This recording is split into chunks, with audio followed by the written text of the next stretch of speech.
Hey guys, and welcome back to the Squirrel Girl fam.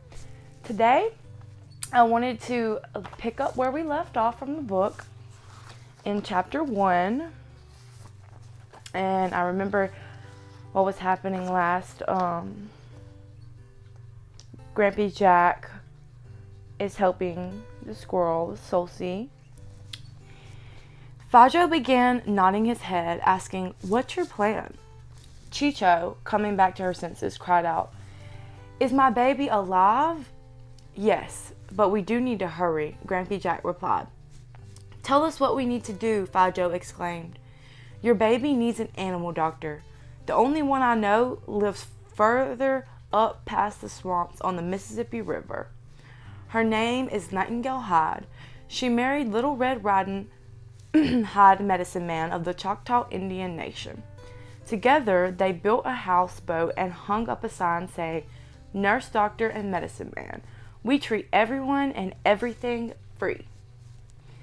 "How are we going to get Solcy there?" Chicho asked. "Big Edder can crouch down low, then I'll put Solcy on his back in his soft rabbit fur. Now don't worry, Big Eater will run, not hop down the bunny trail. Even though he will be careful, someone needs to hold on to Solcy to keep her from falling off." Chicho said, "She is my baby. I'll do it. I don't want her to wake up and a stranger be there holding her down."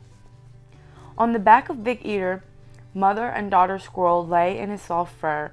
Everyone followed close behind as he led the way through the swampy woods. They went over the hills and through the forest. To the nurse doctor's houseboat they went. Just before the end of what seemed like forever, they were there, at the foot of the gangplank. Big Eater looked up at a sign and read aloud, "Nurse, Doctor, and Medicine Man. We treat everyone and everything free." "Can you make out those little words?" Grampy Jack asked. "I don't think I can," Big Eater replied, squinting his eyes. "I can read it," Fajo answered. "If you don't survive, you will be on the menu for what's for dinner." Grampy Jack turned to look at the shocked and scared faces of the other animals. He leaned forward, squinting to read the tiny little letters that spelled, "Ha ha ha, gotcha." He almost laughed, but caught himself before saying, "Fajo, climb over that gate onto the gangplank and pull that rope." Fajo pulled the rope, and a bell rang. He pulled again. The bell rang again. Fajo pulled the rope repeatedly. Cling, clang, cling, clang. Then finally, the front door opened. Standing there, in a beautiful blue dress with red stars, shiny red slippers on her feet, and a sparkling red tiara on her head, was none other than Nurse Dr. Nightingale Hyde. She was the most beautiful human any of the animals had ever seen. Smiling, she turned, beckoning someone to follow. Medicine Man Little Red Riding Hood of the Choctaw Indian Nation walked out and stood beside her.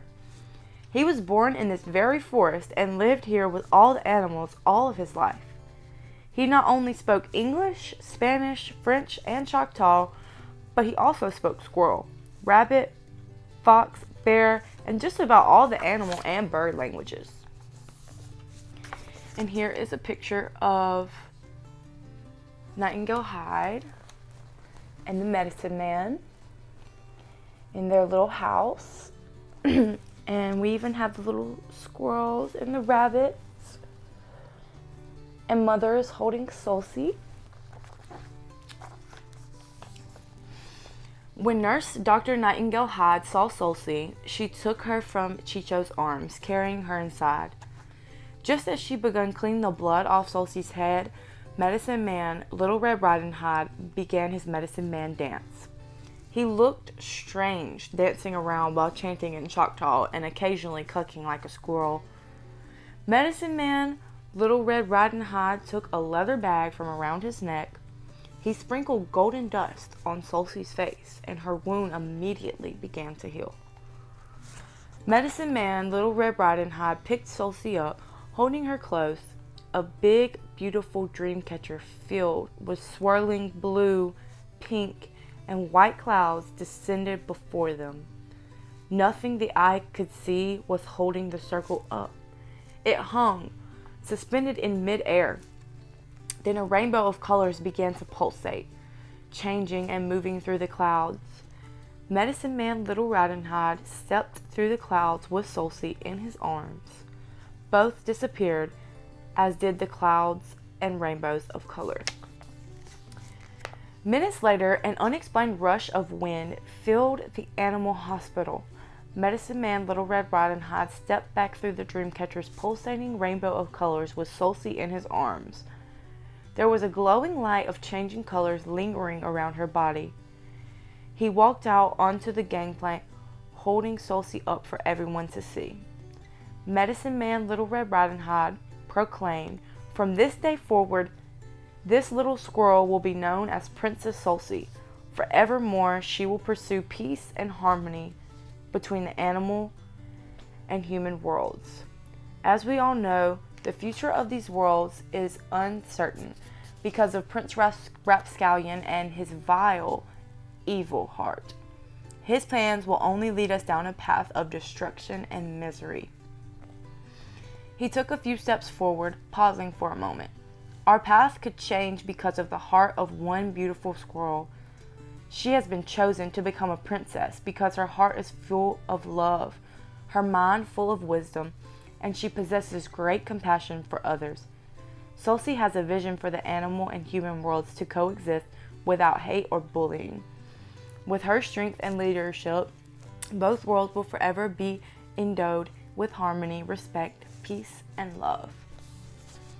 And that concludes chapter 1. I feel like we're getting to a really good part in the book. We're starting to discover things about Solcy that we did not know. And I'm really excited to be sharing this with y'all. And in the next video, I will be starting on chapter 2 so we can learn more about Solcy and what's going on in the book. Thank y'all for joining me today. I'll see y'all next time. Bye.